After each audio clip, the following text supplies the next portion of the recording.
Looking at the week 9 video 1, we're going to be converting from standard form to slope-intercept form. So if you look, standard form has your x and your y on the same side, and it sets it equal to another value of c. We're going to change it so that we transform it into slope-intercept form. Since we know everything about slope-intercept form, once we do that, then we can find our other unknowns. So steps for converting from standard form to slope-intercept form. We're going to move the x by adding or subtracting, and then we're going to divide by the number in front of the y. So we'll divide by the number in front of the y.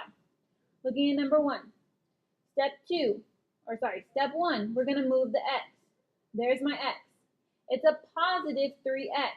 So to move it, I'm going to subtract 3x from both sides. So what that means is these cancel out. I'll have negative 2y is equal to negative 3x minus 6. Step 2, I'm going to divide by the number in front of the y. Looking at the y, the number in front of it is negative 2. So I'm going to divide everything by negative 2. So then, into the calculator, we'll use to simplify. Make sure there's not a glare like last week. These cancel out, so we're left with y equals, we'll look at negative 3 divided by negative 2, so negative 3 divided by negative 2 gives us a positive 3 halves. We'll leave the x, and then you'll have negative 6 divided by negative 2. And that gives us a positive 3. So from here, we see that our b is equal to 3, so my y-intercept is 0, 3. So I'm going to plot that point, 1, 2, 3, and then use the slope, rise over run, to create my new point. So I'm going to go up 1, 2, 3, run 1, 2, and that takes me off the graph by 1, but that's okay. We can make one in the opposite direction. 1, 2, 3, 1, 2. So here is my line.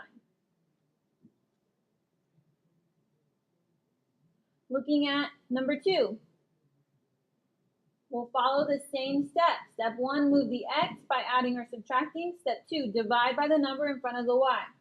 So if we draw our line for solving, here's my x. It's a positive x, so I'm going to subtract x from both sides. These x's cancel out. I'll have a 2y is equal to negative x plus 4. So then, step 2, you divide by the number in front of the y. That's a 2, so I'm going to divide everything by 2. So don't get confused. Well, sorry, let's start right here. 2 divided by 2 is 1, so we're left with y. Right here, we have a negative x. The number in front of there is a negative 1. So if we look at our calculator, we do negative 1 divided by 2. That gives me a negative 1/2 x. And then we do 4 divided by 2 to simplify that. We get that it's a positive 2. So my y-intercept is 0, 2. So we plot that point. Then we use our rise over run. It's negative 1 over 2, so I'm going to go down 1 over 2. Down 1 over 2. I end up with a line that has a negative slope. So the main thing we're learning is how to solve for y. We're converting standard form to y equals mx plus b form. So if we look at the third one, that's number 3.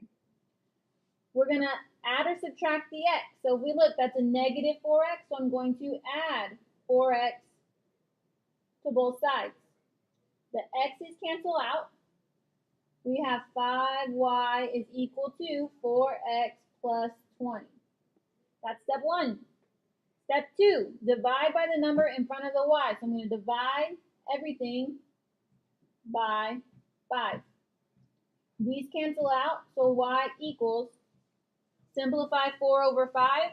In case you don't recognize that 4 divided by 5 is just 4/5, then use your calculator. So we have 4/5 x, and then let's simplify 20 divided by 5 gives you 4. It's a positive 4, so we'll say plus 4. My y-intercept then is 0, 4. And your slope is rise over run, 4 over 5. If I go up, it's going to get me off the graph, so I'm going to make a point to the left. So go down 2, 3, 4 over 1, 2, 3, 4, 5. There is my line. Don't focus so much on graphing. What you need to focus on is being able to solve your equations for y. So if you look, here is my y equals, here is my y equals, and then here is my y equals.